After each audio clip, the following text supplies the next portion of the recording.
Primeiro, eu tenho que agradecer ao povo montenegrino a grande honra que me foi dada em ser a primeira mulher presidente do Legislativo. Um fato que levou 126 anos para acontecer.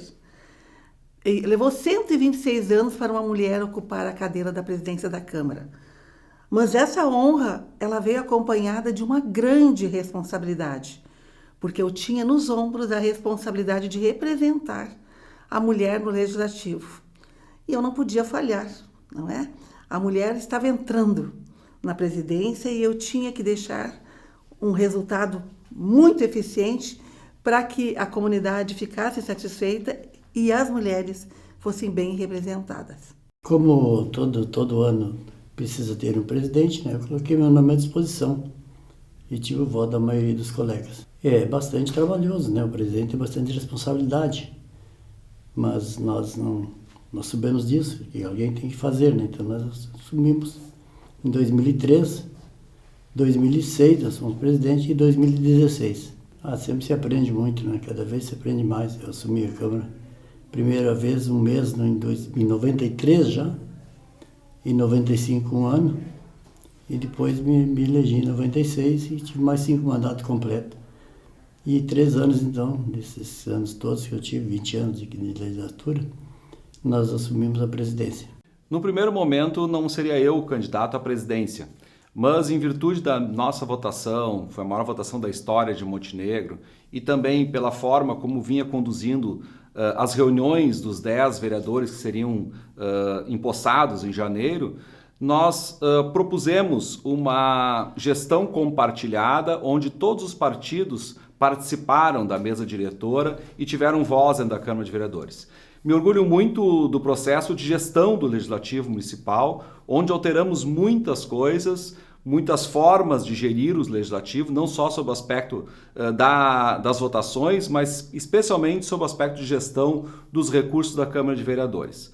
E um dos orgulhos que tenho é que, na minha gestão, eu propus como presidente a renúncia da verba de representação do presidente. O presidente ganhava 50% mais que os outros vereadores, mas não só para mim. Foi extinta para todas as legislaturas seguintes e hoje é uma realidade nós não termos mais esse custo adicional remunerando o presidente da Câmara. Primeiramente, saudar a todos, dizer que no momento em que a gente se colocou à disposição também para concorrer a ser vereador de Montenegro, todos os vereadores eleitos poderiam ocupar essa função. Então, num contato com os colegas, né, então a gente discutiu, fizemos um acordo de partidos para que cada bancada poderia ter um presidente durante um ano, durante o período dos 4 anos, e então a gente foi indicado e a gente procurou desenvolver um trabalho voltado sempre para a comunidade. A gente aprende a cada dia, né? Sempre está aprendendo e para mim foi uma experiência muito importante,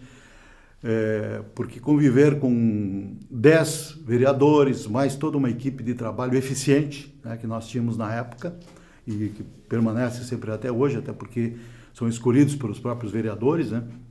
Nós conseguimos conciliar, buscar discutir, dar oportunidades a todos, né? Sem favorecimento e procurar sempre dar igualdade e fazer com que o ambiente, que ele já é um pouco hostil, até por oposição, situação, aquelas coisas todas, mas se conduziu de uma forma que todos tiveram a mesma igualdade.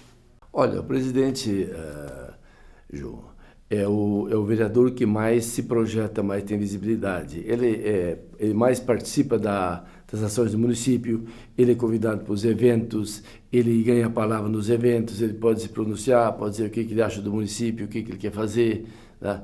Então, ele se projeta melhor, né? E também é o ordenador das despesas, né, no município. Na época tinha um movimento muito grande aí para fazer uma Câmara nova, que eu até hoje discordo, né? Que a nossa Câmara está boa, muito boa para o nosso lá. Talvez fazer um ajuste lá na conta dos gabinetes, que era um projeto inicial do vereador Marcelo Cardona em 2008. Ele se elegeu em 2009, né? E um aumento ali mesmo. E eu era contra, e tinha um movimento de fazer uma Câmara Nova na Timbaúva, e eu não queria. Digo, não, se eu for presidente, eu vou conseguir trancar isso aí. E consegui, infelizmente consegui, né? Que na época a gente fazia a reforma nessa Câmara que nós temos com 1,5 milhão, e o projeto novo eram 12 milhões. Tá? Absurdo, né? Que até hoje eu discordo de fazer uma Câmara Nova. Mas... não, eu tive algumas dificuldades ali em função disso aí, ter trancado essa... Tinha uns vereadores que queriam levar a Câmara para Timbaúva. Ah, o Ari é contra Timbaúva? Não, não sou contra Timbaúva. Pode investir esses 12 milhões, eu disse na época, na Timbaúva, mas em área de saúde, lazer e outras coisas, não para uma Câmara de Vereadores. Mas não tive, assim, maiores obstáculos, tá? Acho que foi muito bom, foi uma experiência válida e o vereador-presidente sempre é o que mais ganha a visibilidade, né? Foi uma experiência muito gratificante por diversos viés, assim, porque primeiro que eu fui, na história do Partido dos Trabalhadores aqui em Montenegro, eu fui o único vereador petista a presidir o Poder Legislativo da cidade. Isso já foi um grande feito, tanto para o partido quanto para mim, enquanto legislador. A gente que tem sempre um viés muito, como eu vou dizer assim, asseverado sobre os direitos humanos, né? Foi muito bacana. A gente conseguiu fazer diversas coisas importantes, vamos dizer assim, sob a nossa presidência. Então foram digitalizadas todas as leis do Poder Legislativo de todos os tempos, né? Até aquele momento, com uma parceria com a Corag, a Companhia Rio Grandense de Arte Gráfica. Então, a partir da nossa presidência, o cidadão começou a poder acessar, né, todas as leis via online, enfim, pela internet. Nós instituímos a Galeria das Legislaturas, né, valorizando, trazendo de volta todos os vereadores que passaram pela Câmara de Montenegro, enfim, né. Então, desafios, eu diria que eu tive o privilégio de não ter muitos desafios, até porque a nossa vida sempre é um desafio e eu gosto de desafios, né?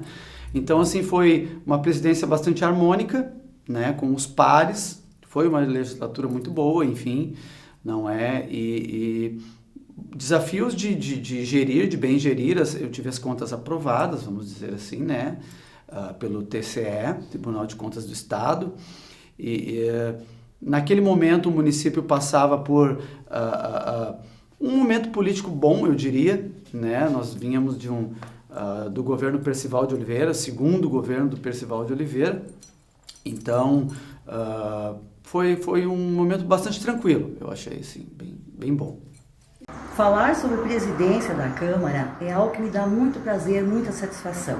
Eu fui presidente do Poder Legislativo no ano de 2013. Já poderia ter sido há mais tempo, porque eu fui eleita a primeira vez em 1996, começando então o mandato em 97. Passaram-se alguns anos e eu até preferia oportunizar que os colegas que quisessem ser fossem sido eleitos os presidentes então. Porque eu já trabalhava na prefeitura, né, como servidora concursada, e eu tinha um horário a cumprir lá. E a gente sabe que presidência da Câmara demanda mais tempo, é dedicação integral, tempo integral. Por isso me aposentei em 2011 e em 2012 eu fui eleita para o 4º mandato. Logo após a eleição, os vereadores eleitos começam a preparar a mesa diretora para começar os trabalhos no ano seguinte. E para minha surpresa, logo depois da eleição, os colegas que foram reeleitos comigo disseram que achavam que era minha hora, a minha vez de ser presidente, já que eu já estava aposentada, a única mulher eleita para aquele mandato, e me oportunizaram e me elegeram presidente do Poder Legislativo 2013. Em 2014, eu assumi a presidência da Câmara de Vereadores do nosso município, num acordo político que nós fizemos lá no início daquela legislatura em 2013. Foi muito importante o ano de 2014 para a nossa Câmara de Vereadores, porque foi o ano em que nós fomos contemplados pelo Tribunal de Contas do Estado do Rio Grande do Sul, premiados como a Câmara de Vereadores mais transparente do Estado. Nós recebemos o prêmio de transparência do Poder Legislativo do Estado.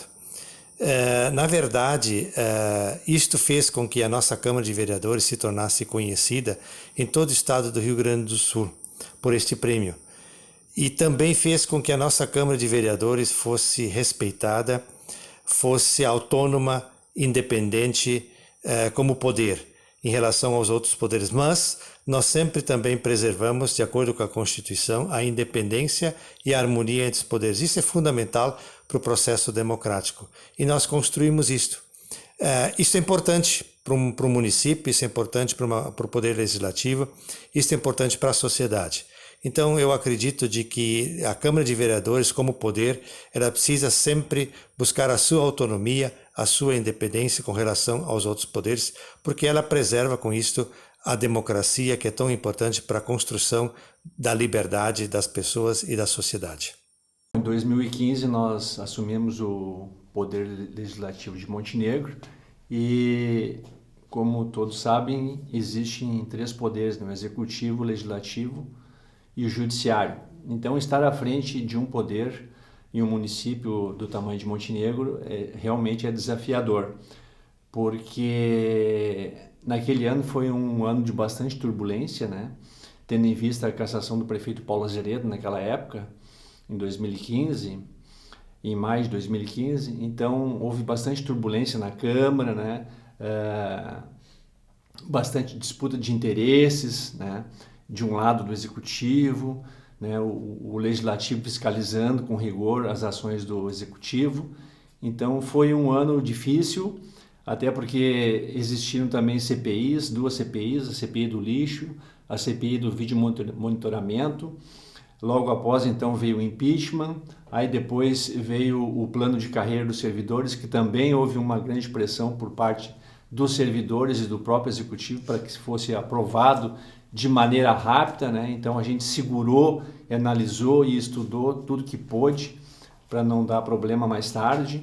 Então, de fato, foi um ano bastante turbulento, um ano de bastante dificuldade, mas mesmo assim nós superamos as dificuldades todas que apareceram, eu e os demais vereadores que faziam parte da Câmara na época. Então foi um desafio muito importante e muito satisfatório na minha vida, uma experiência que jamais vou ter de novo. Foi muito bom fazer parte do Legislativo naquela época e também como presidente, principalmente naquela época, tendo em vista que foi a primeira cassação de um prefeito no Vale do Caí e na região metropolitana também foi talvez o segundo depois de Gravataí. Então foi muito importante e desafiador. Sim, então em 2017, quando fomos vereadores, foi uma eleição diferente, aonde a Câmara de Vereadores ficou um vereador do último mandato. Então seriam 9 vereadores praticamente sem experiência que nunca foram vereadores, né? Então, em reunião com os demais colegas vereadores, nós chegamos a uma conclusão que eu tinha dado meu nome para ser presidente e os demais colegas aceitaram e foi a votação e eu consegui ser o presidente do primeiro mandato. Dificuldade a gente tem por a gente não ter um grande conhecimento, entendeu? Mas assim, eu agradeço hoje aqui, ó, em nome da casa lá dos funcionários de carreira, que me muito bem assessorado, então eu dou meus parabéns por eles, que todas as dificuldades que eu enfrentei, eles mostraram um caminho bem assessorado, entendeu? Para a gente fazer um mandato. Então, já começa pelo regimento interno, né? Até para te ter uma sessão também. Eu fui um vereador que tinha assistido 2 sessões, né? E quando eu assumi, eu já tive que ser o presidente, conduzir a sessão. Então, foi muito marcante na minha vida, entendeu? Naquele ano eu tinha o intuito de três coisas que eu queria fazer muito pela cidade. Uma delas é o cercamento do Walter Belli. Então, dependia muito do prefeito, na época, Cadu Miller, e ele aceitou esse propósito e fez o cercamento dessa escola. Esse foi o primeiro. O segundo objetivo era, talvez o segundo, que era muito importante para a nossa cidade, era a continuação da nossa ciclovia, que infelizmente, como presidente, eu achei que eu podia dar um seguimento adiante, mas claro, quem executa isso aí é o executivo, é o prefeito. Então, tanto que até agora não foi adiante esse projeto, que é a ciclovia, que é uma coisa tão interessante para Montenegro, que na época o Paulo Zeredo ele ia fazer uma ciclovia que interligava a Santo Antônio até a Frango-Sul. Então seria um projeto ambicioso e bom para a nossa comunidade que não tem ciclovia ainda e não se adiantou nada nesse tema ainda. Então, entre essas duas coisas, uma deu certo, que é o cercamento do Walter Belli, e a segunda, que é essa parte da nossa ciclovia. A terceira, que é mais importante de todas, eu queria muito já a comunidade do bairro Santo Antônio, Panorama, na travessia. Tanto que foi aprovado R$200 mil na Câmara de Vereadores para que o Executivo fizesse investimento para um projeto dessa grandeza para a nossa comunidade. O que aconteceu? Ainda não deu seguimento. Então, a minha intenção como presidente naquela época era dar seguimento para esses 3 projetos que seguissem. Ou seja, desses 3, uma só foi adiante. As outras 2, todavia, ainda não foi adiante. Para mim foi uma experiência muito gratificante, porque talvez na história de Montenegro teve poucos casos onde o pai foi presidente e depois o filho. Meu pai foi presidente da Câmara de Vereadores em 1993 e eu tive essa oportunidade de ser em 2019. Então, para mim, isso foi a parte mais gratificante de ter sido presidente da Câmara de Vereadores. Ter tido essa oportunidade de o pai ter sido presidente e depois o filho. A gente sempre tem que trabalhar com coletividade. A gente precisa pensar no coletivo, na importância que o cargo exige, mas nunca deixar que o poder suba para a cabeça. Mas sim que a gente tem que trabalhar para as pessoas e da maneira correta.